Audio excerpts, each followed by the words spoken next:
Então dizia eu, por causa das sucessões, é bom que vocês saibam um pouquinho dessa arqueologia que eu vou fazer aqui, que isso vai influenciar mais na frente. O regime da separação total de bens era um parágrafo. Só tem uma lista. A senhora sabe que aqui existia uma geografia. Eu acho que nós temos uma lista. Nós estamos em maio, se registre, né? 6 de maio, a primeira lista que lá acima. Quer dizer, e uma ainda, que a outra sumiu. Quer dizer, nós estamos indo de bem a melhor. Que eu digo que não tiver nenhuma, o ano inteiro que nós chegamos no Olimpo. Porque para mim, isso era antigo. Eu rasgava essa e usava no lixo. Não posso fazê-lo por razões estruturais. Mas, enfim. Agora, sem digressões sobre a língua portuguesa, nem sobre a presença ou ausência da lista de presença, o 258 do Código Antigo trazia um regime legal, que é o da comunhão parcial de 77. E o parágrafo único, como só ia acontecer, na boa técnica legislativa, excepcionava a comunhão parcial, criando então o regime de separação obrigatória, evidentemente, para situações que a lei assim o determinasse. Regra: liberdade na escolha de regime. Exceção: parágrafo único do 258. O Código atual, depois de um certo dilema na produção da norma, resolveu autonomizar, deixar um artigo só para o tema, da separação obrigatória, que não é mais parágrafo, que é o artigo 1641. O artigo 1641 traz a seguinte regra: é obrigatório o regime de separação. Evidentemente, e aqui eu vou ter que fazer antes do ano passado e depois do ano passado pelo Supremo, então nós vamos trabalhar como sempre se trabalhou, depois eu vou dar a aula sobre o Supremo. Se é obrigatório o regime, o obrigatório se opõe ao facultativo. Não há escolha dos cônjuges, senão receber uma norma impositiva. Sempre se interpretou o obrigatório como obrigatório. É difícil explicar isso. O que é obrigatório não tem escolha. Eu sou obrigado. Por exemplo, serviço militar é obrigatório. Eu não quero, mas é obrigatório. É obrigatório, tenho que fazer. E, portanto, historicamente, se eu incorresse em uma das hipóteses do artigo 1641, antigo parágrafo único do 258, eu receberia separação de bens. Quais são as 3 hipóteses em que a lei prevê a separação obrigatória, ou impositiva, ou separação legal? Sempre cuidado, tá? Regime legal é a comunhão parcial. Separação legal é imposta por lei. É sinônimo de obrigatória. Vou repetir a nomenclatura. O regime legal é o da comunhão parcial. Não confundir com separação legal ou obrigatória, que é o regime imposto por lei. Quais são as hipóteses em que eu tenho a separação obrigatória ou legal? 3. No inciso 1º, eu vou ter a separação obrigatória quando eu incorrer em uma das causas suspensivas do casamento, do artigo 1523. O artigo 1523 não trata de impedimentos matrimoniais. Não trata de impedimentos. Que, aliás, eu já trabalhei em aulas pretéritas e disse que se houver impedimento, por exemplo, mãe casar com filho, o casamento é nulo. Não é disso que eu vou tratar agora. em havendo causa suspensiva para o casamento, o processo de habilitação deve, em tese, ser suspenso, por isso que ela chama causa suspensiva, até que eu analise a procedência ou não desta causa suspensiva. Por quê? Se a causa suspensiva não for procedente, os cônjuges seguem o regime habilitação, segundo o regime que bem quiserem. Se a causa suspensiva não for procedente, os cônjuges prosseguem a habilitação com o regime que bem entenderem. Se a causa suspensiva existir,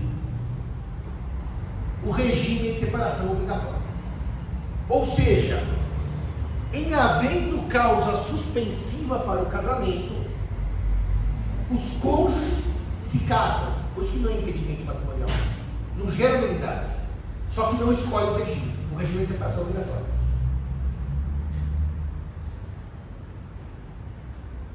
Portanto, quais são as hipóteses no direito brasileiro de causas suspensivas e que vão implicar separação obrigatória? Eu vou fazer um pequeno regresso. Eu estou no 1641, inciso 1º, eu vou voltar para o 1523, tudo bem? As causas suspensivas, basicamente, são 3. E eu vou explicar 2 delas, são as mais importantes. Se uma pessoa é viúva, por óbvio que ela pode se casar novamente. Não há nenhum problema, porque o vínculo dissolveu pela morte. Ainda ontem eu estava estudando, ali, o Código Civil Português, o tal do divórcio post-mortem, como é que eles fizeram lá. Eu tenho 2 livros prontos no meu computador, faz 5 anos, Família e Sucessões. São 2 livros de artigos, não manuais. E aquilo ficou parado no computador porque eu tinha decidido que eu nunca mais ia lançar aquilo. E agora eu estou atualizando para lançar como coletânea. E eu estava estudando exatamente o divórcio pós-mortem em Portugal ontem. Mas isso é uma outra coisa. Então, se alguém morre, o viúvo ou viúva, por óbvio, pode se casar. Problema: se eu morro e eu não faço inventário dos bens do falecido ou da falecida, e não dou aos herdeiros do falecido ou da falecida o patrimônio, a lei diz que eu só posso me casar por separação obrigatória. Por quê?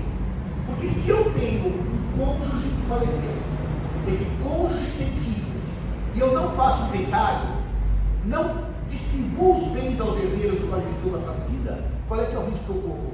De eu me casar e gerar uma confusão patrimonial da minha nova esposa, do meu novo marido, com os filhos da falecida ou do falecido. Então, aqui no inciso 1º, a lei diz que o viúvo ou viúva que não fizer inventário dos bens do falecido, por óbvio tendo-se filhos, só se casa por separação obrigatória, para evitar confusão patrimonial entre os bens que eram do falecido e da falecida com a nova esposa. Posso dar um exemplo muito simples? Eu me caso por comunhão parcial com uma mulher, certo? Ela morre. Não faço inventário, os filhos dela, podem ser meus ou não, pode ser filho só dela, nada recebem. Me caso com a segunda mulher por comunhão universal. Qual a confusão? Porque na comunhão universal, o que é meu é dela, o que é dela é meu. Os bens da antiga esposa falecida, que seriam os herdeiros, vão se confundir com os bens da nova esposa. Então, não é que o viúvo ou viúva não se casa, ele se casa, mas por separação obrigatória. Está claro isso? Não é que o juiz diz assim, o senhor não se casa até fazer o inventário, mas o senhor se casa por separação obrigatória. Fecharam a primeira hipótese? Segunda hipótese, muito mais presente na vida das pessoas do que essa daí. Eu estou falando segunda não pela ordem do 23, segunda, que aqui é o inciso 3º que eu vou falar. O divorciado pode se casar? Com se não, por óbvio. Se ele é divorciado, se ela é divorciada, é claro que o divorciado pode se casar. O divorciado pode escolher o regime de bens? Como regra, sim. Se meu casamento acabou, eu escolho qual regime eu quiser no novo casamento. Menos se eu não partilho dos bens. Então anotem aí. O divorciado que não tiver feito partilha dos bens se casa por separação obrigatória. Se casa por separação obrigatória. Por quê? Se eu não partilhei os bens com a primeira esposa ou com o primeiro marido e me casar com outro ou outra, mesmo risco de confusão patrimonial do novo casamento com o antigo. Então, o divorciado vai se casar, chega no cartório e traz os documentos para a habilitação do segundo casamento, terceiro, quarto, não importa tudo. Pode ele se casar por óbvio que ele pode. Só que se ele não tiver feito a partilha, separação obrigatória. Ele se casa novamente, só que não pode escolher o regime de bens. Separação obrigatória. O terceiro exemplo de causa suspensiva, que na minha opinião, Ale, essa causa suspensiva que eu vou dizer agora, que até seria bom você ler, em 1523, acho que é o inciso segundo, se não me engano. É o inciso segundo, se não me engano. É o problema que é a única causa suspensiva que não tem necessariamente relação patrimonial. Vocês vão ver por quê. Qual que é a outra causa suspensiva do casamento, ali do 1523? Inciso 2. A viúva ou a mulher cujo casamento se desfez por ser nulo ou ter sido anulado, até 10 meses depois do começo da viuvez, ou da dissolução da sociedade conjugal. Por que o Código só fala na mulher, não no homem, cujo casamento se desfez por nulidade ou anulidade, ou que se tornou viúva nos 10 meses seguintes ao fim do primeiro casamento? O artigo é incondicional, professor Simão. Só fala da mulher, não fala do homem? Não, não é incondicional. Por que o artigo fala disso? Gravidez. Esse artigo 1523, segundo, ele suspende o casamento para evitar a chamada turbatio sanguinis, que é não saber quem é o filho. Ou seja, quem é o pai do filho que nasceu. Se é o primeiro marido ou o segundo marido. Esta causa suspensiva, senhores, ela não deveria gerar imposição de separação obrigatória. Devia impedir o próprio casamento, porque afinal eu tenho que esperar os 10 meses para provar que aquele filho que vier não é das segundas núpcias ou é das segundas núpcias. Vocês concordam comigo? Que se o filho nascer um dia após a gravidez, não há dúvida que ele é das segundas núpcias, certo? Se ele nascer um dia após o casamento, não sei qual foi o prazo, certo? Mas em regra, um dia ele tem que ser também presumido das primeiras núpcias, porque 9 meses é a gravidez normal. Esse artigo evita a chamada turbatio sanguinis. Agora, repare o que vocês vão dizer por óbvio. Mas peraí, Simão. O código diz que a separação é obrigatória se o viúvo não fez inventário dos bens da falecida, se a mulher tiver com viúva menos de 10 meses, se o divórcio não tiver partilha de bens. Eu não posso afastar as causas suspensivas provando o contrário? Por exemplo, com o exame de sangue que a mulher não está grávida, uma coisa hoje absolutamente singela de se fazer. Eu não posso provar, por exemplo, que eu não fiz inventário porque a falecida não tinha patrimônio, o falecido não tinha patrimônio. Eu não posso provar que eu não fiz partilha porque não havia bens a partilhar. Então anotem o seguinte: as causas suspensivas podem ser afastadas, provando-se ou que eu já fiz o inventário e os bens já foram partilhados, ou que o inventário era negativo. É muito interessante, porque quando o cliente te procura e diz assim: doutor Simão, eu quero fazer inventário da falecida, eu pergunto para ele: quais bens a falecida deixou? Quais bens o falecido deixou? 0. Vocês vão responder: para que inventário? Inventário é para listar os bens e partilhar. Se deixou 0, para que inventário? E ninguém faz inventário negativo, tem custo. Só que para esse efeito aqui, eu preciso fazer o chamado inventário negativo. Que o custo é mínimo, né? Porque se não tem bens, é o custo de uma escritura pública que vai declarar. Quanto que é hoje declarar só o fato da vida em São Paulo? Você sabe? 300. Eu acho que é mais de 300? Eu acho que é mais. Bom, 1000 e poucos. Para você declarar que você não tem nada, você paga 1000. Mas se você declarar que você tem alguma coisa, daí você vai pagar 1 milhão. Mas, de qualquer maneira, o inventário negativo serve para isso, para habilitar casamento sem recepção da separação obrigatória. Da mesma forma o divórcio. Por que eu não fiz partilha? Ué, porque não havia bens a partilhar. Normalmente a gente menciona isso na escritura pública de divórcio, ou menciona isso no divórcio judicial. Não há bens a partilhar. Isso é uma prova de que o casal Não tendo bens a partilhar, permite que o novo casamento escolha qualquer regime, porque inexistência de bens a partilhar. Agora, quando há bens a partilhar, você vai dizer, mas Simão, é possível divórcio sem prévia partilha de bens? Esse é um tema espinhoso, porque a 6.515/77, quando cuidou do divórcio, ela exigia prévia partilha, senão o divórcio não saía. Então podia decretar o divórcio. O que se percebeu na prática? Sabe a jurisprudência que acaba derrogando a lei? Que o casal queria se divorciar, tinha certeza do divórcio, mas dúvida quanto à partilha de bens. Vejam como o sistema é pragmático.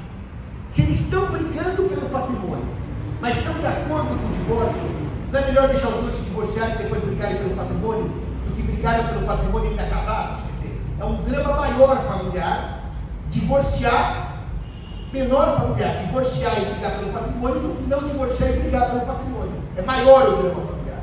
Então a jurisprudência veio afastando a regra que o divórcio exigia prévia partilha de bens.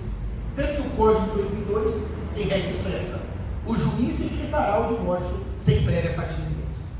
Então, muitas vezes, quando a gente faz mediação familiar e a gente percebe que os dois já estão certos, o casal já está certo, que não quer mais o casamento, mas a briga patrimonial, a gente pode divorciar o casal e deixar a partilha para um momento posterior. Você escreve nesse aqui da Bíblia.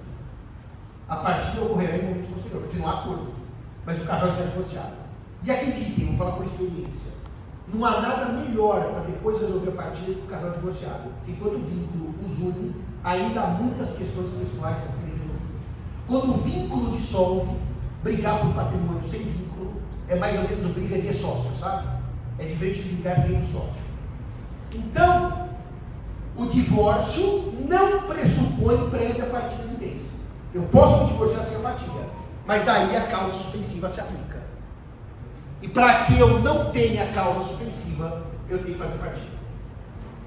Mais de uma vez já aconteceu de eu ser consultado, porque a pessoa se divorcia sem partilha e anos depois resolve se casar de novo, esqueceu aquele pequeno problema, que não tinha partilha.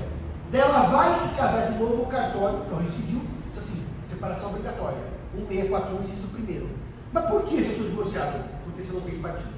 Daí procura advogado, às vezes muitos anos depois, faz uma partilha que até aí já acabou qualquer curiosidade com esse cônjuge e resolve esse tema. Quem não fizer partilha vai casar por separação obrigatória de bens. Muito bem. Segundo inciso do 1641. O primeiro é infração às causas suspensivas. O segundo inciso é o inciso dos maiores de 70 anos. 7-0. No início, quando o Código Civil veio a lume, a separação obrigatória era dos sexagenários, 60 anos. Foi 2009 ou 2012 a lei? Pega aí, no inciso 1º do 641. Esse é o segundo, desculpe. Lei 2.344 de 2010. Nem 2009, nem 2012, 2010. Em 2010, a idade passou a ser 70 anos, 7-0. Então, hoje, a liberdade de escolha do regime se dá até os 70 anos. Com 70, eu perdi essa liberdade, pela lei, tá? Vocês vão ver que o Supremo diz que não.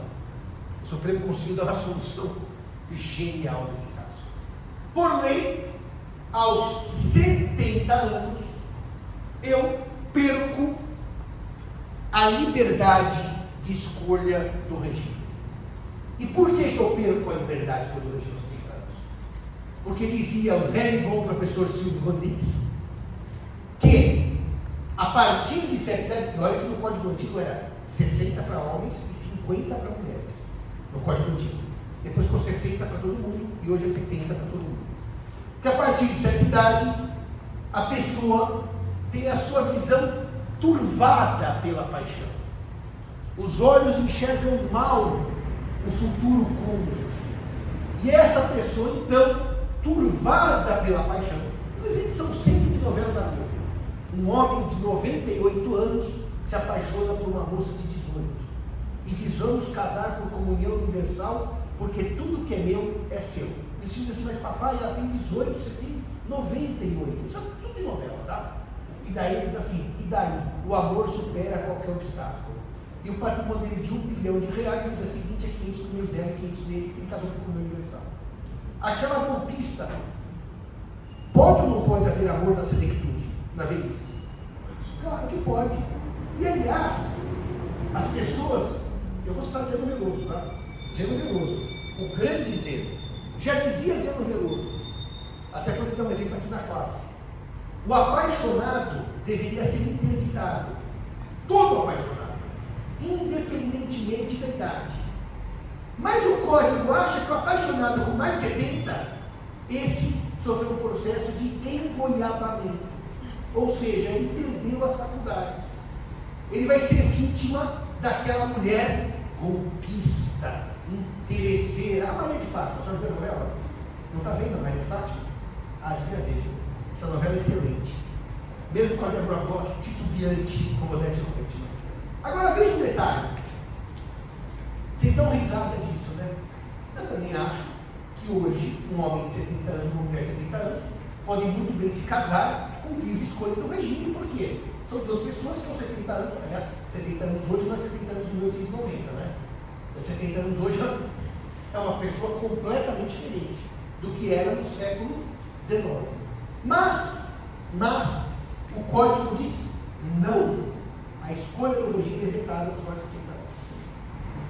Eu já vou contar esse tema, para vocês entenderem qual é a crítica da doutrina sobre o tema, mas basicamente é o seguinte: hoje o sujeito tem a compulsória aos 75, certo? Inclusive no Supremo Tribunal Federal, certo? Então, é coisa curiosa: um ministro do Supremo decide questões de interesse nacional até 75, mas no próprio casamento não tem escolha do regime. Ou seja, é uma coisa curiosa, porque entendeu-se que todo o funcionalismo público tem condições, todo, não é só o Supremo, de continuar exercendo suas funções públicas até 75 anos, quando vem compulsório. Mas para casar aos 70, nós sofremos macabros recursos. Isso ficou mal resolvido. Mas enfim, a partir dos 70 anos, o regime de separação obrigatória. Daí eu vou contar o que o Supremo fez para vocês e vou contar algumas exceções dessa regra. Só para acabar. A terceira hipótese de separação obrigatória e derradeira é a hipótese em que o juiz autoriza o casamento dos nubentes. Toda vez que o casamento necessitar de autorização judicial, por exemplo, casamento avuncular entre tios e sobrinhos, toda vez que se exigir autorização judicial, o casamento é por separação obrigatória. A separação obrigatória, então, tem alguns desafios que eu preciso trabalhar com os senhores. Eu vou começar com a questão da separação obrigatória para os maiores de 70 anos e a decisão do Supremo de fevereiro de 2024. Não é desse ano, já tem um ano e meio de fevereiro de 2024. Qual é o grande problema da separação obrigatória para os maiores de 70 anos? Quando, em 2010, a idade prevista no Código saiu de 60 e foi para 70 anos, aumentaram 10 anos, eu publiquei um pequeno artigo sobre a legislação de encomenda, a legislação que o Brasil faz no interesse de alguém. O caso mais famoso, que aliás, para quem gosta de ler, eu recomendo que leia esse livro. Eu falei dele ontem a propósito do MASP, o Assis Chateaubriand. Se vocês entendem como é que agora está à disposição do Renoir do MASP. E nós estamos vendo ontem que o MASP tem 8 Renoirs, é isso? 13 Renoirs. E vocês querem entender por que o MASP tem 13 obras do Renoir e como é que a gente comprou 13 obras do Renoir? Para estudar quem comprou as obras do Renoir? Pietro Maria Bardi, italiano, que é nome do prédio. A mulher dele é a Lina, fez um novo máximo. E como é que o Bardi comprou dinheiro? Comprou os fatos com dinheiro, pós-segunda guerra. E quem deu dinheiro para o Bardi comprar? Chateaubriand. E como é que ele tirou dinheiro? Leia um livro. Mas, de qualquer maneira, o Chateaubriand, que era o homem que mandava no Brasil, era o Roberto Marinho antes desse Globo, dos Diários Associados. O prédio era aqui, onde hoje é a Prefeitura de São Paulo, que ele tomou o prédio do Matarazzo. O Chateaubriand, ele precisava de uma questãozinha simples. Ele tinha tido uma filha, sem estar casado com a mãe da filha, ele não era casado, e ele queria a guarda da menina. E o Código Civil dizia assim: se você não é casado, você não tem guarda, é filho natural. Filho natural é a mãe que cuida. Ele precisava de um pequeno favor do Getúlio, mudar o Código Civil. O Getúlio não teve dúvida. Mudou o Código Civil. O Nelson Bria não teve dúvida. Era juiz do Rio de Janeiro, estava de férias. O Getúlio ligou e falou: volta, Nelson, tira a guarda da Cora. Tirou e deu para o doutor Assis. E ganhou de presente o Nelson Bria, o Supremo, por um favor pessoal nosso de Chateaubriand. No Brasil, as leis são leis de ocasião. As leis são feitas para o caso concreto. Por que mudou a lei? E agora quem mata pai ou mãe e é indigno perde automaticamente herança? Suzane von Richthofen. O Brasil legisla por casos concretos. E aqui em 2010, quando a idade saiu de 60 para 70 anos de separação obrigatória, era óbvio que algum político queria casar sem ter um regime de leis nas costas, separação. Só que quando você aumenta para 70 anos, você vai. Código 16, 50 mulheres, 60 homens. Código 2002, 60 para todo mundo. Daí 2010, 70 para todo mundo. É fácil acabar com a separação obrigatória, põe a 90 para todo mundo, porque a 90 pouquinha gente casa. Então você tem um regime morto. Por que o legislador não passou para 90? Porque o legislador, na verdade, quis atender um caso concreto. Porque entre nós aqui, 70 anos em 2010, já é uma pessoa absolutamente diferente da fragilidade dos 70 anos nos anos 60. Aliás, outro dia até eu estava fazendo uma conta sobre duração dos períodos monárquicos. O Luís XIV reinou por 70 e tantos anos, ou seja, um prodígio absoluto. Porque naquela época as pessoas morriam 60 anos, 50 anos, mas hoje não. A faixa etária de longevidade cada vez é mais alta. E, portanto, a doutrina sempre criticou esse dispositivo. Dizia que esse dispositivo era inconstitucional. Porque o mais velho de 70, hoje, é absolutamente aceito como um cidadão que participa da vida social, política, familiar, com toda a sua dignidade. E 2 julgados muito antigos, de 2 tribunais estaduais, mas muito antigos, estou dizendo 20 anos, ou mais de 20 anos, né? Porque o Código Civil de 2002, mais de 20 anos, talvez 27 anos, 30 anos, tinham reconhecido a inconstitucionalidade do Código 16. Um julgado de São Paulo, da lavra do ministro César Peluso, que dizia que esse dispositivo feria a dignidade da pessoa humana. E um dispositivo do Rio Grande do Sul, da então desembargadora Maria Berenice Dias, que também afastava o casamento dos mais de 70 anos, naquela época de 50 e 60, sob a alegação de ferir a dignidade da pessoa humana. O dispositivo era criticado amplamente pela doutrina. Amplamente. A doutrina criticava o dispositivo. Eu vou dizer porque o Usu criticava. Vou dizer como é que o Supremo decidiu em 2024. Aí, como tudo de bom que tem no direito de família, formam-se 2 correntes. A que criticava o artigo, o IBDFAN, e a que apoiava o artigo, a DEFAS. E daí, toda vez que vira Fla-Flu, vamos ver quem vai ganhar no judiciário a interpretação pró-dispositivo ou contra o dispositivo. Foi muito interessante, porque também há uns 20 anos, eu estava assistindo a uma banca, eu era professora Pedro, eu entrei em 2008, eu estava assistindo a uma banca em que o candidato foi perguntado pela banca se ele concordava ou não com a tese da inconstitucionalidade do artigo em questão. E ele disse: eu concordo, é um absurdo tratar as pessoas idosas como incapazes, etc, etc, etc. Mas foi muito engraçado que na banca tinham 2 professores já bastante velhos.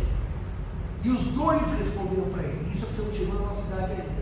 Esse dispositivo é uma boa proteção para os idosos. Duas leituras. Uma regra protetiva ou uma regra que reduzia faculdades do idoso. São duas leituras. O mesmo dispositivo tem duas leituras. Uma que ele é ótimo, porque não deixa os idosos serem enganados, e a outra que ele é péssimo, porque retira grau de liberdade do idoso. São duas leituras. E as duas têm escritos em abundância. Muito bem. Aí aconteceu o seguinte: um casal vivia em união estável dos 20 anos de idade aos 70. Quando completavam bodas de ouro de união estável, falavam: querida, vamos nos casar? Claro, já tem um filho, neto, bisneto. Ia casar, regime de bens, separação obrigatória, vai para o pessoal. Separação obrigatória para evitar o tal do golpe do baú e tal, mas nós estamos juntos há 50 anos, eu vou dar golpe do baú dela. Todo o nosso patrimônio foi construído em conjunto. Daí nós precisávamos entrar com um pedido judicial de afastamento da separação obrigatória, alegando prévia união estável. Que a união estável antecedia aos 70 anos. Ela não começou hoje, ela começou quando o casal era jovem. Então, o judiciário acabava liberando, afastando a separação obrigatória, se houvesse prova de prévia união estável. Essa é uma das formas que a doutrina achou de afastar o dispositivo, provando prévia união estável, e que essa união estável se iniciou antes dos 70 anos.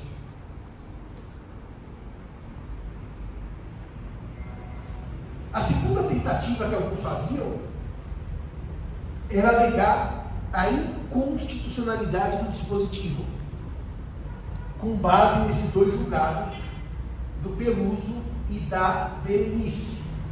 O problema é que aí, para ter inconstitucionalidade do sistema tribunal, para evitar aquela balbúrdia de uma Câmara dizer que constitucional ou inconstitucional, precisaria haver aquele controle concentrado.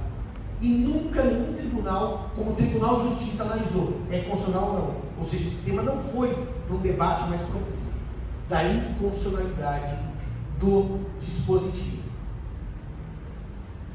Bem, chegamos então num problema.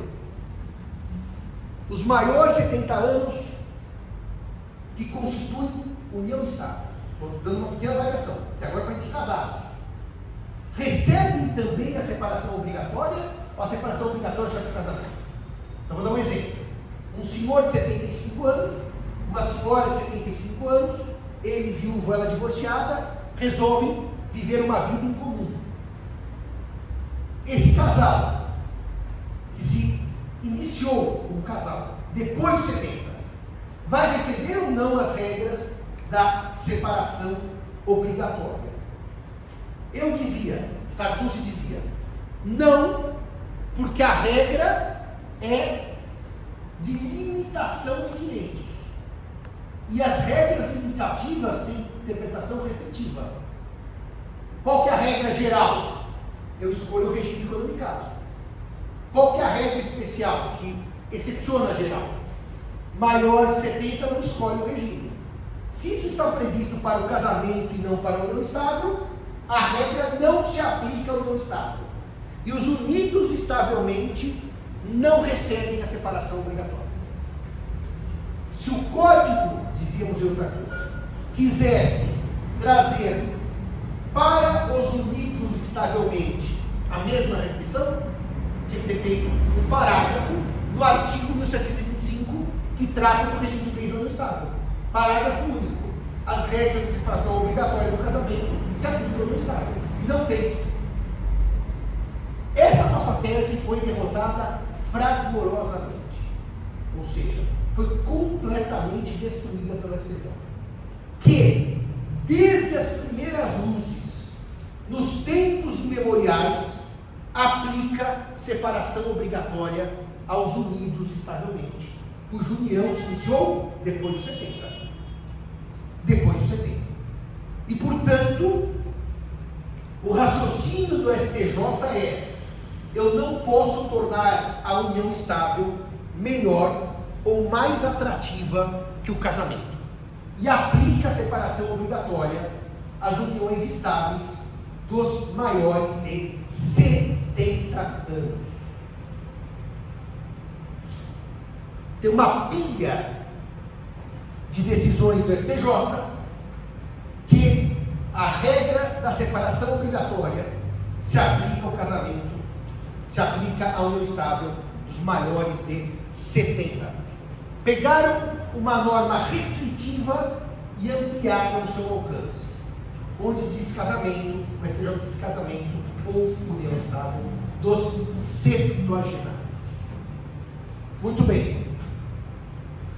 Aí vem o STF.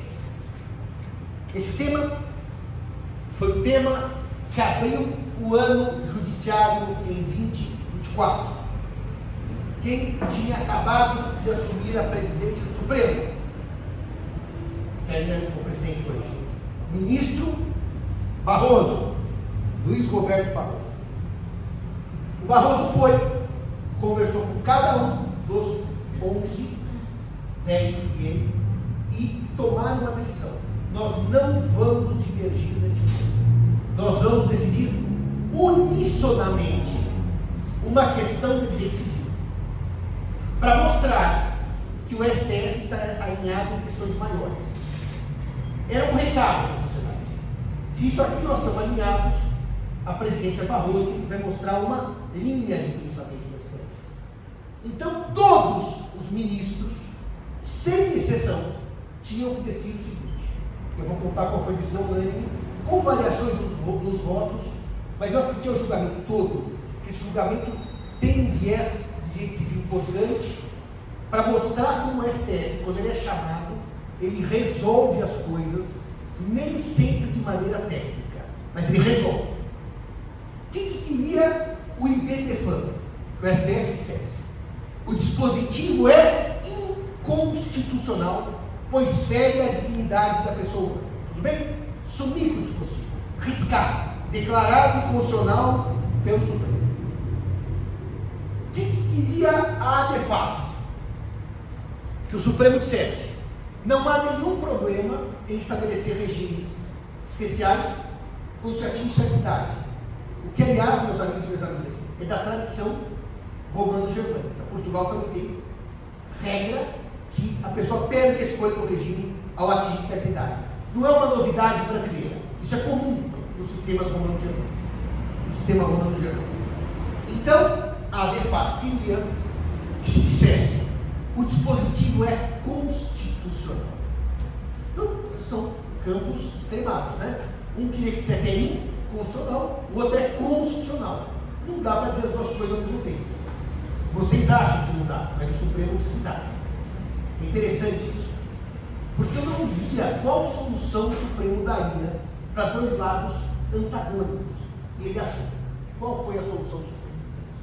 Uma interpretação do dispositivo conforme a Constituição. E nessa interpretação conforme a Constituição, que eu vou repetir, só se aplica ao inciso 2º e não aos demais incisos do meio para nessa interpretação conforme, que só se aplica ao inciso 2º, não aos demais, concluiu-se que, para os maiores de 70 anos, a separação não é mais obrigatória. Ela é legal facultativa. Legal facultativa. O que significa isto? Eu vou falar para o casamento e para a união estável. Eu vou pôr 4 situações aí no papel para deixar bem claro. Primeira situação: eu tenho 71, ele ou ela tem 71, vamos nos casar, vamos. A gente abre a internet, separação obrigatória. Eu digo para ela ou para ele: você me ama muito, eu te amo muito. Vamos abolir a separação obrigatória no casamento, mas está escrito na lei que é obrigatório. Não, mas parece que no Supremo uma coisa é outra. Então no Supremo uma coisa é outra. O que a gente faz? Admite que por pacto antenupcial os idosos afastam o regime. Então nós podemos chegar num cartório de notas e fazemos um pacto antinupcial para adotar qualquer regime que a gente viu. Portanto, a separação obrigatória pré-casamento pode ser afastada por pacto antinupcial. E os nubentes, sejam os dois idosos, ou seja, apenas um deles idoso, se não interessa, pode escolher qualquer regime, o regime que lhes aprouver. Segunda hipótese, eu me caso até antes da decisão do Supremo, que é de 24, mais um ano e meio, por separação obrigatória, eu casei. Na época que eu casei, eu não tinha escolha no regime, porque o Supremo não tinha decidido. Eu digo para o advogado, doutor, posso trocar o regime de bens? Pode. Se o Supremo liberou para casar, libera para trocar. Tem que ter o mesmo peso e a mesma medida. E aí, eu vou ter o processo judicial de troca de regime, porque eu já estou casado, porque eu já estou casado, e eu troco o regime para aquele que me aprouver, só que aí vai ter que ter participação do juiz por uma razão simples. Qualquer pessoa que queira mudar o regime no Brasil, é judicialmente que faz. 1639, parágrafo 2º. Não é que ele vai ao juiz porque ele é idoso, estou entendendo isso? Ele vai, qualquer pessoa que troca de regime no Brasil tem que fazer perante o juiz de direito. Aqui o problema é de trocar o regime, não é verdade. Se eu tiver 30 anos, minha mulher 25, e quisermos trocar o regime, vai ser judicialmente. E aqui se troca judicialmente o regime. E o casal escolhe qual regime quer. Segundo exemplo, união estável. O casal, ele tem 75, ela tem 75. Doutor, queremos escolher o regime de bens da nossa cultura do Estado. Não começou ainda. Podem escolher? Podem. Qual instrumento tem que fazer essa escolha? Eu vou seguir o Código Civil, vou ser canônico, eu não vou ser dos evangelhos apócrifos. Para o artigo 1725 do Código Civil, quem quer constituir contrato de Estado o fará por escrito. A lei não diz por escritura pública, portanto, basta um instrumento particular entre os idosos.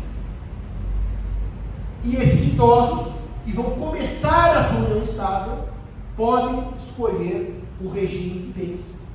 Por contrato escrito, podem pôr de parênteses, não precisa ser escritura pública, e depois eu vou fazer uma notinha sobre isso na sequência, senão a lei vai ficar nervosa. O regime que lhes aprouver. Agora, se o casal estiver com mais de 70, já em união estável, e quiser um regime que não seja o da separação, aí eles vão precisar de escritura pública para escolher o novo regime. Porque o Supremo foi bem específico. Escritura pública para escolher o novo regime. Se a união estável já começou, eles já vivem em união estável e não querem a separação obrigatória, o casal vai precisar de escritura pública para escolher o novo regime. Os senhores viram que eu tenho 4 hipóteses, né? Pré-casamento, durante o casamento, pré-união estável, durante a união estável. Vocês viram? Vocês anotaram aí? Pré-casamento, pacto antijudicial, certo? Pós-casamento, mudança judicial. Pré-união estável, qualquer documento escrito. Pós-união estável, escritura pública. Ficou claro as discussões das 4 hipóteses? Resultado: o regime é constitucional, mas afastável pela vontade das partes. Ele é constitucional, mas afastável pela vontade das partes. Por isso, qual é o nome que eu dei para ele? Legal facultativo. Se eu chamar de obrigatório facultativo, é uma contradição em termos, certo? Então ele é legal facultativo, porque ele é afastável pela vontade das partes.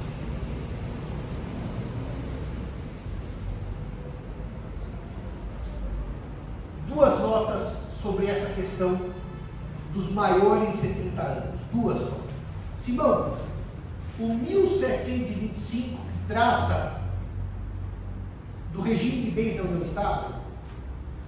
Ele diz assim, 1725, salvo o contrato escrito. Ele não diz salvo a escritura pública, tá? Ou seja, o instrumento particular está valendo para escolher o regime de bens. Por que muita gente está dizendo muita gente. Vocês leem, e hoje é uma maravilha, porque sério, vocês batem no Google, vocês veem 30 textos do sistema. Por que muita gente está dizendo que o regime de bens na união estável, para qualquer idade, não só para os maiores de 70, tem que ser escolhido por escritura pública? O código diz contrato escrito. E quando ele quer dizer escritura pública, ele diz com todos os termos. Escritura pública. Contrato escrito pode ser por instrumento particular. Escritura pública é só no cartório de notas, tabelado de notas. Por que tem uma turma dizendo que esse contrato de união estável só pode ser por escritura pública? Porque eu discordo. E aqui tem muita briga na doutrina. Por uma razão simples.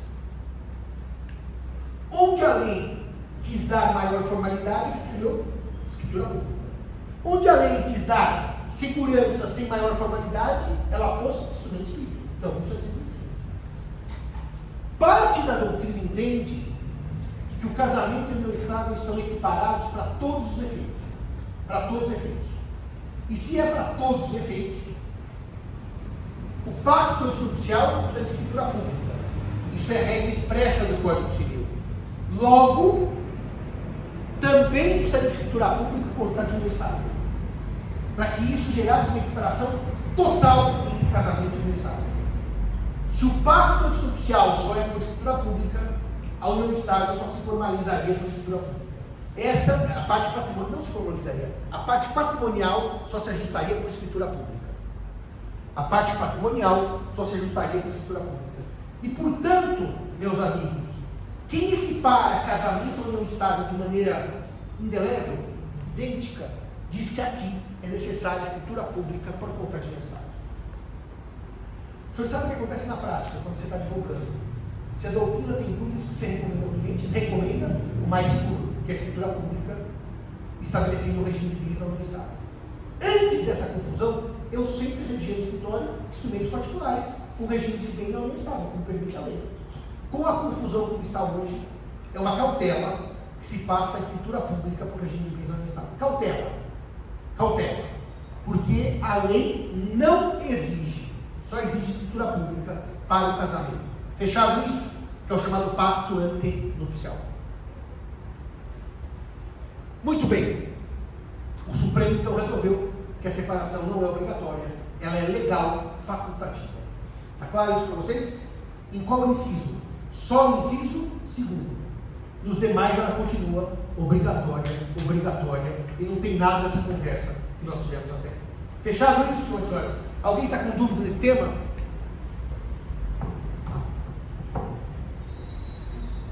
E eu não posso deixar de fazer uma brincadeira.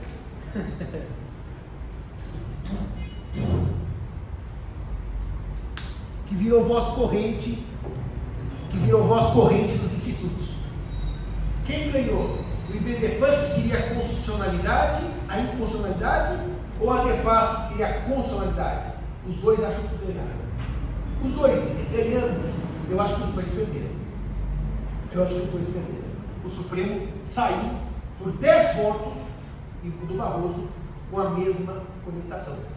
Eu até recomendo aos senhores e senhoras que, se quiserem assistir, suspende só por regravação aí. Como eu dizia aos senhores, o julgamento foi muito técnico, os ministros se comportaram exemplarmente, o que deu uma belíssima decisão. Tá certo? Como eu dizia aqui agora há pouco. Fala, Inês.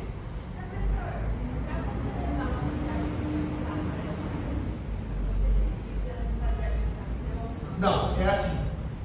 Inês, se você já fez um contrato escrito, ele não vira escritura pública. Não tem uma transmutação, você tem que fazer outro. Não é que ele é elevado à condição. Então vamos pensar que meu cliente me procurou antes dessa confusão e eu fiz para o casal, ele não estava, um contrato por instrumento particular. Se o casal quiser agora, tem que fazer outro, tá? Não dá para transmutar uma coisa na outra. A forma é a primeira, instrumento particular. Agora, o problema é o seguinte: aquela forma alguém vai me implicar? Não, porque naquele tempo ninguém implicava. Se viesse o Código Civil. Eu diria para você que se implica se o contrato for mais novo. Nos mais antigos não tinha esse debate. Nos mais antigos. Nos mais novos está tendo esse debate. Se precisa da forma pública. Mas o cartório foi legítimo para ver se a pessoa já é casada, alguma coisa? Não, o cartório vai pedir para você, na verdade, bom, o seu documento, o cartório vai pedir uma certidão de nascimento e vai ver se você é casado ou não. O controle é para certidão de nascimento.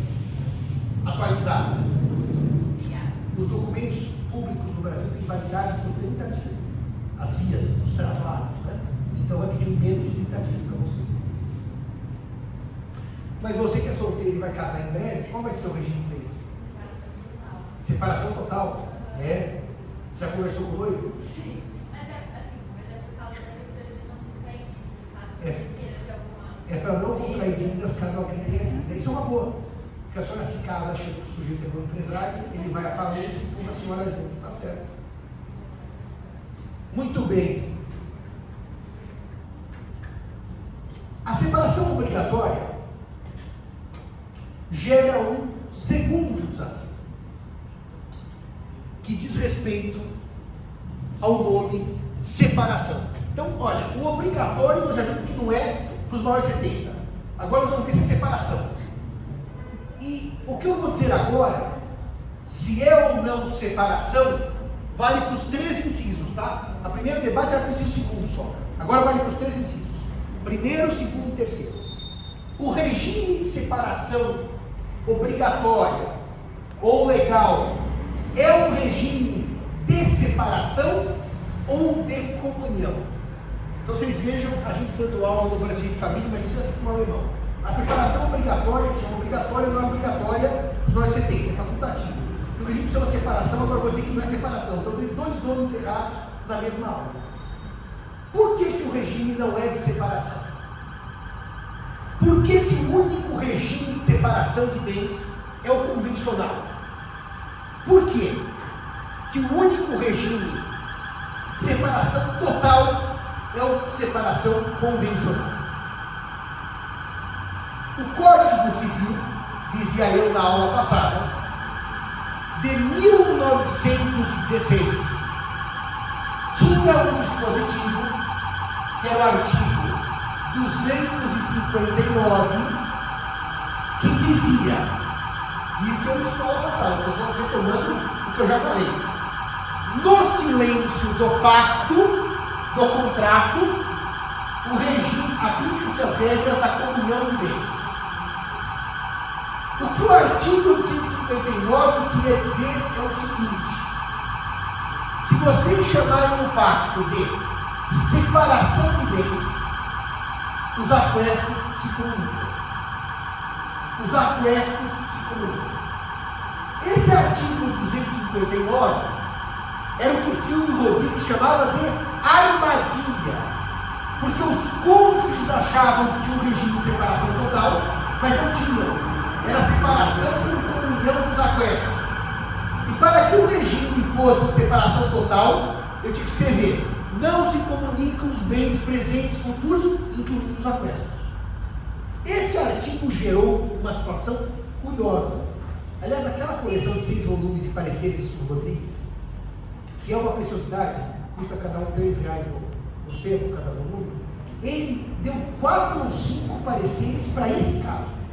E que pessoas se casavam por comunhão, por separação de bens, só que não excluíam do pacto os aquestos e acabavam tendo comunhão dos aquestos. Nessa altura nós já sabemos o que são os aquestos, certo? Bens onerosamente adquiridos na constância do casamento. Era uma armadilha que o 259 traz. Bom, o que aconteceu então? Nós tivemos um fluxo italiano migratório pós-Segunda Guerra Mundial. E os casais de imigrantes italianos chegavam ao Brasil casados por qual regime? Separação obrigatória de bens. Ou, vamos chamar assim, separação de bens, para não chamar de obrigatória. Separação de bens, não obrigatória, separação de bens. E esses casais ficavam juntos. Chegavam nos anos 40, foi no final da guerra, 45, 50, 60, 70, e um dia brigavam e iam separar o patrimônio. Se o regime era de separação de bens, todo o patrimônio era do marido, porque normalmente a mulher naquela época não trabalhava, a mulher ainda era uma mulher que cuidava dos filhos da família. O marido tinha todos os bens, e por separação de bens, ela recebia 0 no fim da conjugalidade. E os juízes ficaram muito incomodados com essa questão dos italianos, cujas mulheres já estavam no Brasil, os casados, há mais de 30, 40 anos, e que a mulher acabava numa separação ficando sem nada, e todo o patrimônio estava no marido. E o que aconteceu então? Começou-se a aplicar o artigo 259 para o casamento desses italianos, para se concluir que tudo que o marido comprou pós-casamento era dos dois. Ou seja, aos italianos vindos após a Segunda Guerra, o judiciário começou a criar comunhão de aquestos. Do que? Dos bens adquiridos onerosamente na constância do casamento. E, portanto, para afastar esta injustiça da separação de bens, que os italianos vinham casados por esse regime, o STF começou a determinar comunhão dos bens onerosamente adquiridos no curso do casamento. E aí, nós tínhamos um problema, né? Porque vocês imaginem um casal jovem cujos pais não autorizaram aquele casamento, e que eu fui a juízo e pedi para o juiz autorização, e o juiz não autorizou a casar. Eu tinha 17, ela tinha 17, aí se casa com autorização judicial. Regime de bens, separação obrigatória, porque os pais não autorizaram o casamento. Ficamos juntos dos 17 aos 77, 60 anos. Só que todos os bens foram comprados por ele. Naquela época, a mulher ainda ficava em casa, não tinha trabalho remunerado fora do lar. Terminava o casamento e dizia: querida, tem uma boa notícia para você. Eu falava: qual? O casamento terminou. Ela falou: mas eu não quero. Então, a segunda boa notícia: terminou e você ficou sem nada. Está tudo meu nome. Essa injustiça o Supremo resolveu sanar. E no dia 1º de abril, repare do ano, tá? 1º de abril de 1964, soa alguma coisa para os senhores? A campainha toca? O que aconteceu no dia 1º de abril de 1964? O golpe militar. Foi no dia do golpe militar, o Supremo editou a súmula 377, que vai dizer o seguinte. Olha, você está com a súmula aí aberta? Não, né? Quem tem a súmula aberta, que queria ler o texto? Quem vai achar o texto? Súmula 377. A súmula 377, que é de 1964, vai basicamente dizer que no regime da separação legal, comunicam-se os bens adquiridos após o casamento. Súmula 377 do STF. No regime de separação legal de bens, comunicam-se os adquiridos na constância do casamento. Ou seja, separação legal, leia-se, separação obrigatória. Comunicam-se os bens adquiridos na constância do casamento. Só que a súmula disse menos do que deveria, certo? Porque adquirir na constância do casamento não quer dizer que eu comprei. Vou dar um exemplo simples. Se meu pai morre e eu já sou casado, eu adquiri na constância do casamento. Se eu recebo a doação e já sou casado, eu adquiri na constância do casamento. Por que essa súmula não deu problema?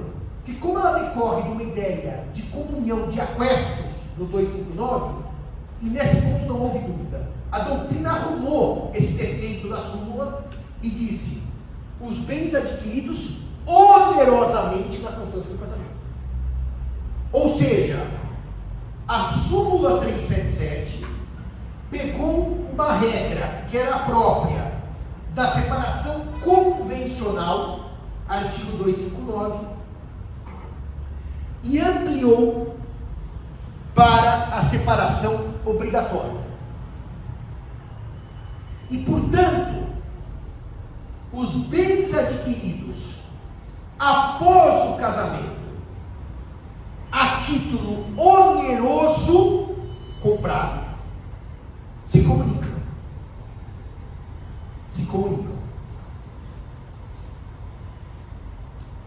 Um dia, há muitos anos, eu estava no fórum e um aluno recém-formado tinha dado aula no cursinho, uma aluna recém-formada tinha dado aula no cursinho, estava no hall dos elevadores. Ela me viu, ela estava inconsolável. Saiu lágrimas dos olhos dela. Professor, eu preciso de uma ajuda do senhor. Eu falei, por quê? Eu estou desesperado. Olha o que aconteceu. Olha o que aconteceu. Eu tenho aqui o primeiro processo que eu estou fazendo na minha vida. Minha mãe e meu tio, únicos herdeiros do meu avô. Minha mãe falou, faz um inventário para a gente não pagar advogado. Como o regime do meu avô era de separação obrigatória, o que eu fiz? Eu peguei o bem, partilhei metade com minha mãe, metade com meu tio, os únicos filhos, e apresentei as primeiras declarações. Afinal, só tem uma casa para partilhar. 2 herdeiros, metade para cada um. Porque meu avô, falecido, era casado com a minha avó por separação obrigatória. E agora, olha o despacho do juiz. Não é possível que eu errei nisso. Onde que eu errei? O que o juiz dizia? O que o juiz dizia? Refaçam-se as primeiras declarações para considerar a minha ação da viúva. Mas como minha ação de viúva se o regime é de separação obrigatória? Ela dizia, minha mãe vai me xingar, vai dizer, você é burra, não consegue partilhar em 2 o bem. Não é possível isso. Tem uma casa e 2 filhos, você não consegue pôr 50% para cada um. Onde você se formou? Você é uma idiota, minha mãe vai me xingar, meu tio vai me xingar. Então deixa eu explicar para a senhora. Pela súmula 377, se o seu avô e a sua avó se casaram por separação obrigatória,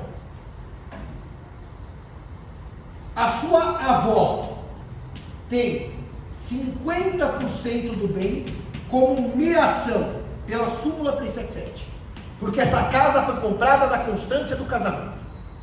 E essa outra parte, 25, que é do seu avô, metade vai para sua mãe e metade vai para o seu tio.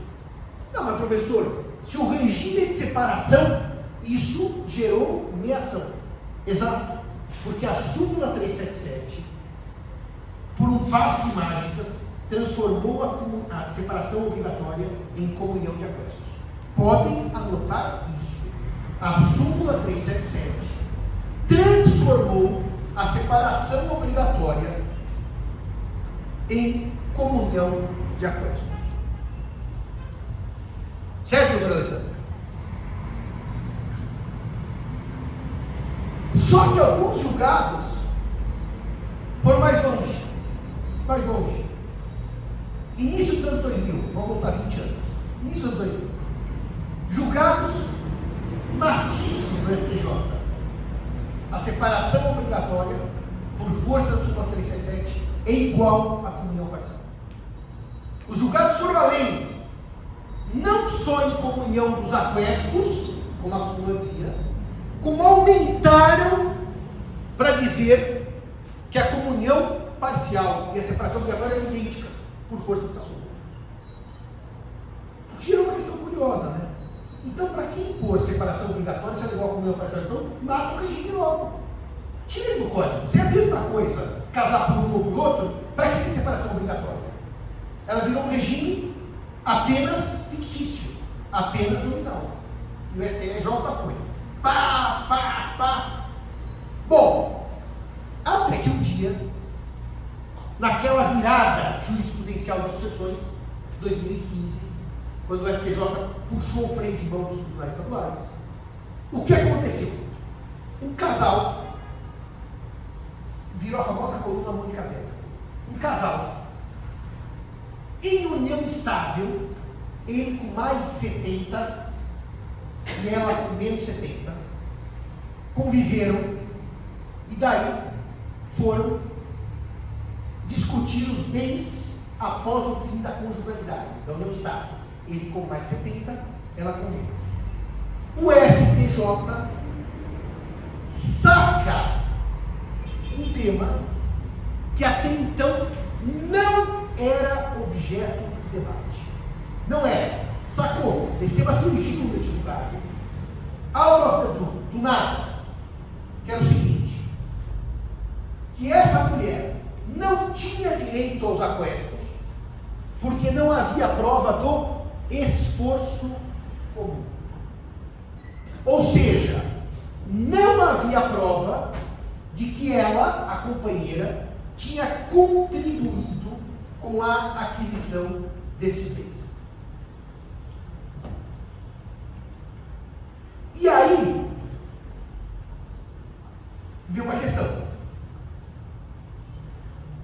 O STF, em abril de 64, e toda a jurisprudência que vinha até 2015, 64 a 2015, olha, são anos e anos e anos. Alguma vez exigiu prova do esforço comum? A jurisprudência criou a chamada presunção de esforço comum. E o que é a presunção de esforço comum?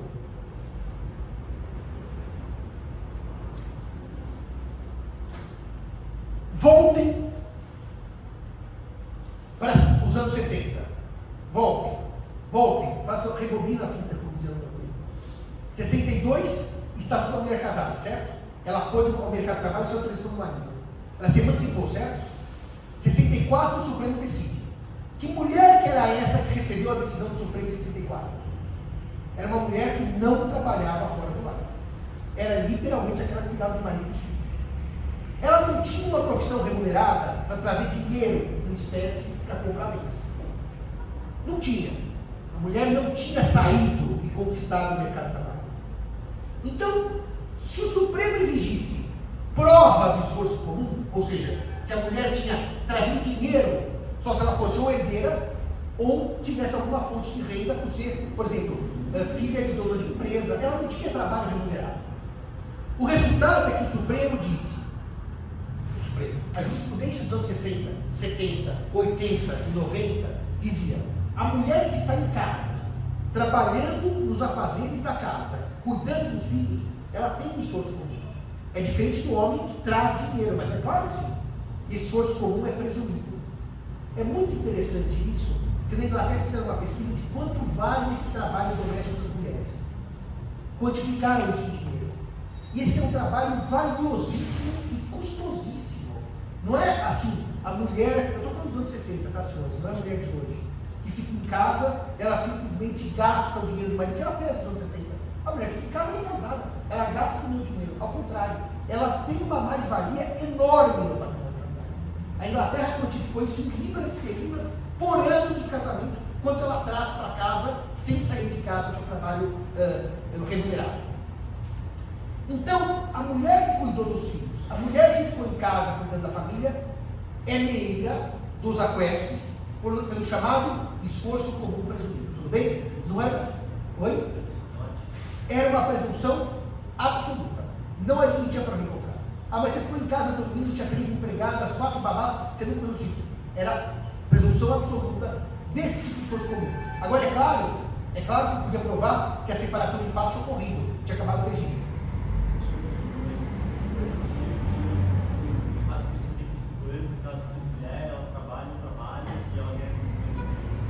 Comunhão parcial do mesmo tipo, o STJ não faz essa diferença. O STJ nunca fez essa diferença de ganhar mais, ganhar menos, trabalhar, não trabalhar. Presunção absoluta de esforço comum. Não havia discussão sobre o patrimônio. Só que em 2015, o STJ mudou. E quando ele muda, ele diz assim: agora eu quero prova do esforço comum para dar comunhão dos aquestos. Prova do esforço comum. E aí, primeira consequência, eu rompo com a ideia de que a separação obrigatória é igual ao comunhão parcial. Rompo. Porque antes, como a presunção era absoluta de contribuição das duas hipóteses, eu não podia discutir quem contribuiu e quem não contribuiu. Agora é o contrário, tem que ter prova de quem contribuiu. Então eu rompo com a semelhança entre a separação obrigatória e a comunhão parcial que vinha sendo feita desde a súmula 377 foi sendo construída, essa semelhança. 2. Se eu tenho que ter prova do esforço comum, por óbvio que ela não vai gerar comunhão, vai gerar participação não participais. Que um pode contribuir com mais, como o Guilherme, e o outro com menos, certo? Eu tenho 75 anos, sou hoje um aposentado, ganho 1.000 por mês. A minha mulher tem 75 anos, é uma empresária de sucesso. O que a gente comprou, eu contribuí com R$500, ela com 5 milhões. Então, a partir desta decisão do STJ, de prova do esforço comum, não faz sentido falar em meio a meio, certo? Faz sentido falar em quanto cada um contribuiu para a aquisição do patrimônio. Agora isso vai mais longe. A coisa vai mais longe. Essa ideia de prova do esforço comum, quando veio a lume, mais ou menos 2015, era só para o união estável. Para o casamento, continuou se mantendo a ideia de esforço comum presumido. E, portanto, gerou-se uma matriz dual. Se eu estou casado por separação obrigatória, vale a comunhão de aquestos por presunção absoluta. Que é, ela trabalhou, ela cuidou da casa, etc. Se eu estou em união estável, o esforço deve ser provado.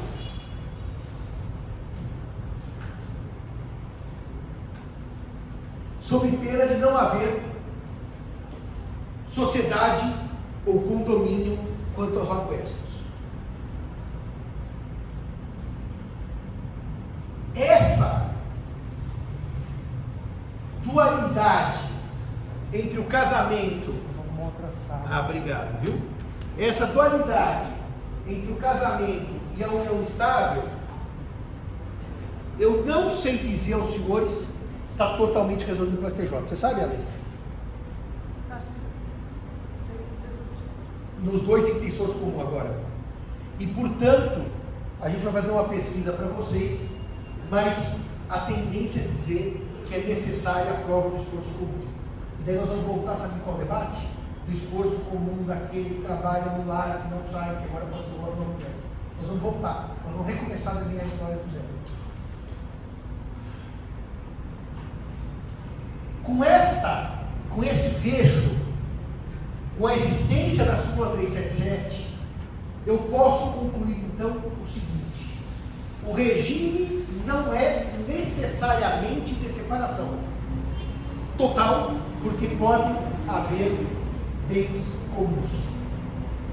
Os bens comuns não serão comuns mediante prova de esforço comum, que significa que os cônjuges e ou companheiros contribuíram com a aquisição desses bens.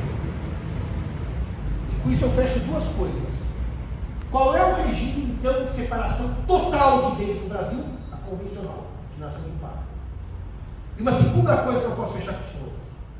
Se eu tiver com medo da aplicação da súmula 377, dessa confusão, prova do esforço comum, eu não quero esse debate no meu casamento. Eu faço um pacto antinupcial ou um contrato de união estável e crio a separação total de bens. Mas nesse caso, a partir do momento sucessório. Não. E foi bom que você perguntou isso. E eu vou explicar isso para os senhores. Se eu crio um sistema de separação total de bens, como eu tenho mais de 70 anos, a regra será de separação obrigatória com exclusão dos aquestos, e não de separação convencional. É interessante sua pergunta, porque se for separação puramente convencional, vai dar problema sucessório. Eu vou mostrar para vocês como isso funciona. Ela vai chamar separação obrigatória com exclusão dos aquestos, e não separação convencional. Ah, mas ela nasceu do pacto. Não, o pacto só afastou os aquestos. O pacto só afastou os aquestos. E por isso que nós temos uma grande diferença entre a comunhão parcial e a separação de bens em matéria sucessória, que nós vamos mostrar na aula próxima. Uma última nota, estava esperando o senhor chegar, o senhor não chegou, né? E agora está deixando o celular, quem está olhando para mim? Isso é muito triste. O debate agora dos professores, que eu não sabe com a professora Paula, os alunos ficam no celular, eu falei, eu não ligo a mínima, porque eu nem como presença, mas está tudo as coisas ficam meio graves, não olha para mim. E eu precisava ir em casa, porque eu vi no áudio. O senhor fez uma pergunta para mim, que eu não respondi, e agora o senhor apareceu, e eu quero responder. O colega me fez uma pergunta, e é uma das perguntas que eu acho que é mais interessantes para um grande debate. Há uns 3, 4 anos, logo pós-pandemia, eu trouxe para debater aqui o Loureiro. Eu pedi para ele vir como desembargador do próximo esquema. O colega fez uma pergunta que é a seguinte, eu vou fazer um reprise, tá? Estou voltando algumas aulas atrás, não é da aula dele. Como é que fica a participação societária para os casados com comunhão parcial de bens? Ou seja, os senhores imaginam que eu sou solteiro e tenho uma pessoa jurídica, habilitada, que eu sou sócio em 50%. Eu me caso. Minha mulher, meu marido, vai ser meio? Não, porque as cotas são anteriores a um sábio, anteriores ao casamento. Até entender. O problema, e que é o grande problema, é que muitas vezes essas cotas se valorizam. Vamos supor que eu sou sócio de uma startup que desenvolve algum produto espetacular e aquelas cotas que eles, quando o sociedade valiam 5 mil reais, agora valem 5 milhões de reais. Repara, a valorização das cotas é igual a, pode ser, vamos dar o verbo, igual a valorização do imóvel, tá? Mas o senhor está andando aqui no centro, acha um imóvel hoje e compra por 50 mil, o centro está detonado. Amanhã vem uma política pública, melhor o centro, que vale 500 mil. O senhor não vai dividir com a sua mulher ou com o seu marido o que valorizou pelo simples fato de tem que ter passado. Está bem claro isso? Porque o bem é particular. Senão, toda a valorização de bem particular seria comum. Não é isso. O senhor comprou, fechou a porta e fez um bom investimento imobiliário. O senhor montou uma startup, valia 5 mil, aquele explodiu, vale 5 milhões. O senhor é um investidor anjo, só pôs dinheiro lá dentro. O senhor não pode partilhar com a sua esposa, com o seu marido, por uma razão óbvia. O senhor não fez nada, o senhor só pôs dinheiro, como se tivesse comprado um imóvel. Mas isso, vou dar um exemplo que é real, vira e mexe para essa internet. Alguém que compra um quadro daquelas famílias de tudo é um da 20. Aliás, o último da 20 está numa grande confusão se é ou não é da 20. Não. Aquele que o Isaacson descreve em detalhes, não só para de um outro, que o canadense comprou. Metade dos peritos em Da Vinci diz que é, metade que não é. E nenhuma exposição pode ser assim. Nenhuma. Nem Londres, nem Paris, sem dúvida. Mas, enfim, eu só de ter dúvidas que o Da Vinci já estaria feliz. Tá? Se eu tiver o quadro vale tranquilamente os 500 milhões de dólares, tranquilamente. Temos 30 Da Vinci no mundo. 450 milhões. Eu falei 500 milhões. Mas, de qualquer maneira, a valorização não implica a comunhão. Agora, o problema da sociedade é o seguinte, que muitas vezes as sociedades valorizam pelo meu trabalho. Eu sou diretor, eu sou gerente, eu sou sócio, eu tenho prolabore, eu tenho tudo. E aí, há um grande debate sobre essa valorização que decorreu do trabalho. Porque, veja um detalhe, quando eu sou sócio de uma empresa, eu posso decidir com os meus sócios não distribuir lucros para reinvestir na própria empresa. Isso é uma decisão societária, certo? E daí eu tomo a decisão e reinvisto na empresa. Eu não tiro lucro para mim. Por vários anos eu vou trabalhando e toda a sobra contábil eu reinvisto na empresa. Isso é meu ou é do caso? Esse é o grande problema. Essa é a grande briga do direito societário de família. A valorização pura e simples, o STJ já disse que não se comunica. No Bispo Paulo se escreveu. É como o imóvel que você comprou, fechou a porta, deixou lá 10 anos e valorizou. A startup que o senhor investiu como anjo, valorizou. Agora, supondo que o senhor tem uma limitada empresa com uma pequena papelaria, e é que se transforma numa calunga. O senhor trabalhou, não é que o senhor investiu bem. Comunica ou não comunica. Na reforma do Código, eu e o professor Mário Delgado votamos pela não comunicação. Não é que nós somos destruídos, nós somos destruídos à unanimidade. Todos votaram pela comunicação. Então, se o senhor olhar hoje o projeto de reforma do Código, para ele responder a sua pergunta, há a comunicação de participações societárias. O problema é o seguinte, é de direito societário. Quando o senhor não distribui o lucro, e o lucro fica na empresa, o lucro é aquele dinheiro que você não distribui, se você distribuir, vai para a sua conta, não tem dúvida que é seu e que haverá ameação. Ele é da pessoa física ou é da jurídica? Nem isso você quer, societarista. Societarista, né? O lucro, quando eu não divido, porque o sócio decide vai ficar na empresa para comprar máquina, comprar um galpão, investir em computação, computação pessoal. O lucro é seu ou é da PJ? Da PJ. Então como é que você vai praticar bem a lei? Se eu não investir? É da PJ. E muitas vezes isso acontece, doutor, que é pior ainda. Aliás, hoje, os nossos 3 ou 4 últimos parceiros de família são todos iguais. Alguém é filho de pai rico, que é ótimo. Quando você é filho de pai rico, normalmente você não trabalha. E você vive os bens da empresa do seu pai. Então, por exemplo, caso concreto, você é fotógrafo.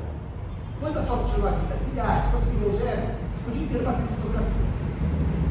E a empresa paga no final do mês, porque você é sócio, o X de dividendos, tudo bem? E isso vai tirando fotografia. E vamos supor que essa empresa vá para um IPO e o valor dela, que era 10, vale agora 50. E você só ganhando dividendo, tá? E tirando fotografia. Daí você se separa da sua mulher. Ela fala que era metade do dinheiro do IPO. Mas vem cá, eu era fotógrafo. Aqui foi tudo meu pai em doação, não, mas fotógrafo também tem valor. Ó, sua fotografia eu não vendi nada até hoje, não, mas agora a empresa vale 50 vezes mais, eu quero. Mas é doação do meu pai, eu nunca trabalhei na vida, você sabia disso? Também você nunca trabalhou na vida, eu não sei, mas eu quero a metade. Não cola. Não cola. Principalmente, sabe por quê? Tem muitas empresas que são bens construídos por quem? Por um fundador, e os filhos são meramente usufrutuários ao seu técnico da coisa, tiro privado, de benefícios daquela pessoa jurídica. Eles não trabalham lá. Como é que ele pode criar uma valorização de uma coisa que vem doação do pai? Doação não é bem particular? Não vimos em aulas pretéritas? Valorização pelo mero esforço econômico. Valorização pelo mero esforço econômico. Tem alguma discussão que você fala, por exemplo, mesmo que tenha que dividir comunhão, mas tem esse caso do personalismo do sócio. Não, isso é uma outra discussão. Isso é uma outra discussão. Isso é para nós advogados. Quanto é que vale a sociedade Simão, se o Simão morrer? Acho que é zero, só tem 8 sócios. Quem vai trabalhar no dia seguinte? Quem vai fazer parecer amanhã? A não ser que eu faça um ghostwriter, depois que eu morrer, eu venho e continuo dando pareceres, como é que o senhor vai saber que sou eu? É uma boa pergunta, eu tenho que deixar um combinado. Se eu piscar o olho esquerdo, sou eu, direito não. Mas é o problema de quanto vale a sociedade prestadora de serviços, como as nossas, médicos e advogados. O que prestador de serviços que tem um valor independentemente do profissional liberal? Tem outros só com o profissional liberal. Se eu fizer uma franquia de barbeiros, a franquia tem valor. O barbeiro que corta pode ser qualquer um. Se eu for procurar um arquiteto específico, como o Rui Otávio, ele morreu, a obra não é mais do Rui Otávio. Era o grande que foi o Oscar. Quando o Dr. Oscar morreu, com 105 anos, não tinha quem fizesse o desenho do Oscar Niemeyer. Acabou. Então, esse é um outro problema. Quanto vale as sociedades prestadores de serviço, que no fundo prestam serviço de pessoas? Você não procura o escritório, você procura aquele empregado. Foi uma grande briga recente na jurisprudência de como eu avalio as cotas, o fundo de comércio, quando uma grande sociedade, está aí na jurisprudência, pode olhar, tem lá de sigilo, 2 sócios antigos, fundadores, brigam e cada um vai para um lado. Só que o que vai para um lado, fala, eu quero avaliar a sociedade hoje pelos clientes. E o outro diz, bom, mas você saiu e nem o cliente foi com você, então aquilo não vale nada para você. Era por mim que ele estava fazendo. Os últimos foram para esse parecer, 2020, a pandemia estava pegando fogo. Esse caso deve ter sido no TJ de São Paulo, 22, 23. Eu não dei parecer. Era exatamente para saber quanto é que vale uma sociedade de advocacia. Agora, o senhor pensa no maior escritório do Brasil, pequeno deve. Ele é uma empresa. Ele tem um valor.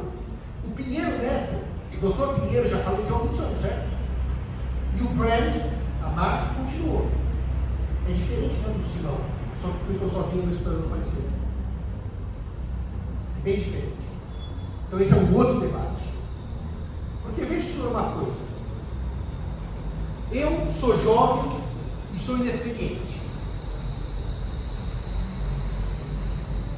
Mas eu sou brilhante. E eu resolvo montar uma sociedade com um colega meu de São Francisco. Você fala para o seu colega de São Francisco: eu vou captar os clientes e você vai produzir peças. Você fez um erro grave na sua vida. Se você não captar clientes, você não tem pessoas, tem que ter empregado. Quem executa é empregado. Mas eu fiz um erro grave na sua vida, você não me ouviu. Eu falei: olha, não faça isso. Não, senão. Você sabe o que eu falo? Não, senão. Eu falei: você está sendo burro. O escritório do homem cresceu. Você está sendo burro.